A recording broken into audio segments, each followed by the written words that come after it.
Hello, everyone. Here we are in the very last assignment of the course. It's kind of sad for me, even in the online world, because I sort of think of it as an in-class sort of role with many of you. I've heard from some of you who helped you through some of the papers, some of the ideas, and it's sort of sad to say goodbye to everyone, but we have to do it. So let's think about this last assignment and how it can actually prepare us for the final exam, the final quiz, as they call it on Canvas. All right. So the title of it is "Where is God and Islam in America?" So those are the subject headings. So the idea of where is God, we're going to explore deeply through the last known work of Joseph Campbell. Shortly after he finished his last interview with Bill Moyers, he died. And Joe was known during this series to always be, sort of super well rehearsed, picking out his questions, with Bill Moyer ahead of time, rehearsing all this stuff. But in this last one, he just walked in sort of open and just said, "Hit me with what you got for whatever you got, Bill Moyers." And Joe Campbell just laid it out. So you get to see this look in his eye, as though he knew these were going to be his final public words, and it's considered his best piece of, I think, a visual film, recording that he's done. Although his books are outstanding, he's a well-known author. Now, I want you to think about this. This is one of the statements that he makes in this film, and he says, "The image of God becomes the final obstruction. Your God is your ultimate barrier." So let's think about the words in which he says those words and what he has to say in the mask of eternity, and trying to figure out where is God and what God is. In this final film, he will bring up Carl Jung more explicitly than he has before, talking more about the archetypes and their actual importance. So let's try to bring everything together at that point and challenge ourselves to figure out what is our image of God and why is it so important and why is it our ultimate obstruction. All right. Now, lastly, we're going to turn our subject to Islam in America and some of the issues that surround Islam in what I would say the conflict between religions, some of the mighty conflicts that have engendered hatred, bitterness, distrust, not only here in the United States, but actually worldwide. And we have to figure out, what the conflicts are and why they exist. And not only are these conflicts just unique to things like Christianity and Islam, or are these sort of conflicts universal? And if they are universal, why are they universal? I think that's one of the most important things, right? What theoretically could actually provoke, in us, what theories can we have to sort of explain why we see such great clashes between civilization? So what I have for you to do in this one is there's three readings. The first one is The Seven Deadly Sins of Samuel Huntington.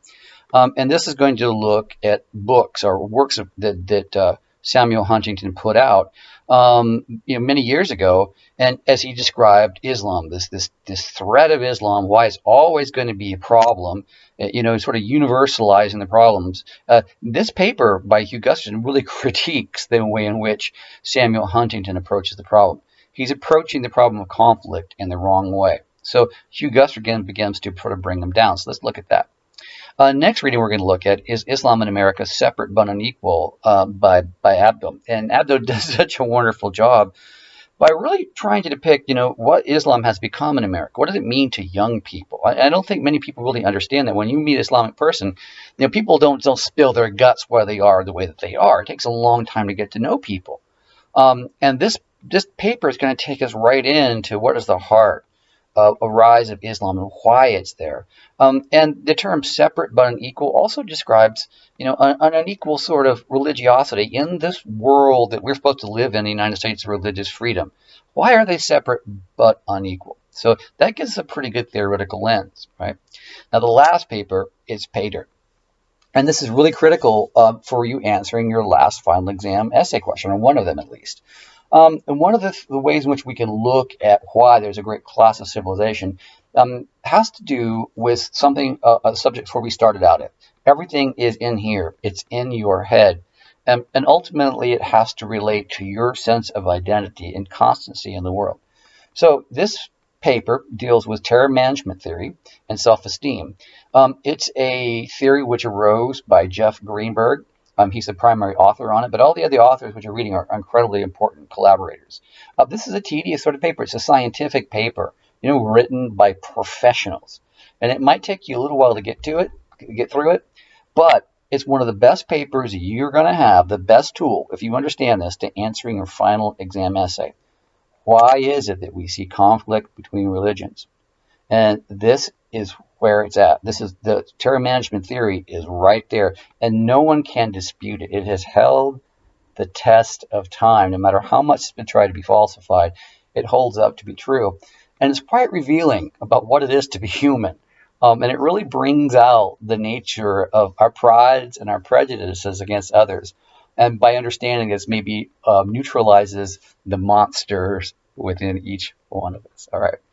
So hopefully you can get this stuff done. I'd like you to have that done, by Sunday, going into Monday, because on Monday I'm going to post the final exam.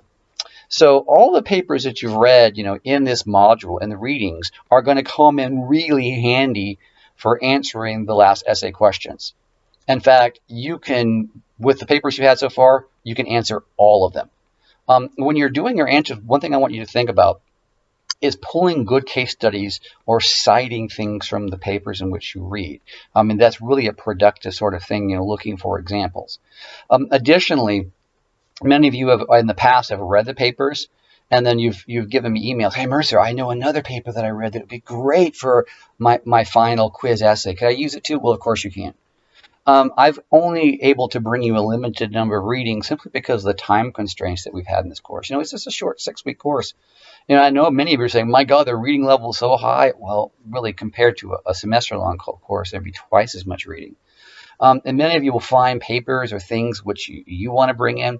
You are absolutely welcome to do if they just help answer the question. That's all I ask. And I love to read new ideas and things in which you find. I think life is about exploration, and I encourage my students to explore, but don't avoid these. Look at them before you look at anything else, right? Because in my 30 years of experience of doing it, these are the ones that just bam, just to sort of nail what's happening. All right. So throughout the final exam, which is going to be coming up next week, I can only have a limited sort of scope on how I can sort of help you. But I do still want you to comment. Say you're working on the exam, and there's maybe a concept that you don't know should fit in or not. I can help you with that. I can say, there, go. I think that's a great idea. Put it in there. I can help you sort of do that. One thing I can't do for fairness is read your essay and tell you how to make it better, because that's really not fair to other students. But I can help you sort of untangle concepts, or maybe give you a rating about which book or something, which section would fit well somewhere. I can help you with the little bits and pieces, because I want you to produce the best essays you can possibly do. All right. Okay, so let's get to work on this. I hope the course has been adequate for you and pleasing for as little. I'm trying to keep it as little as I can.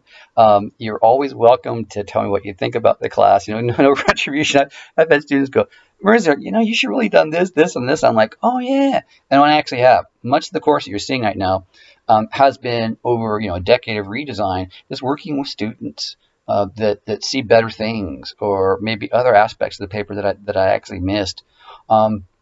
And that's what I mean by the collaboration between faculty and students. It's designed to make us both better. All right. So you have that freedom to join in and help make the course better if you so desire. All right. It's been a pleasure. Thank you.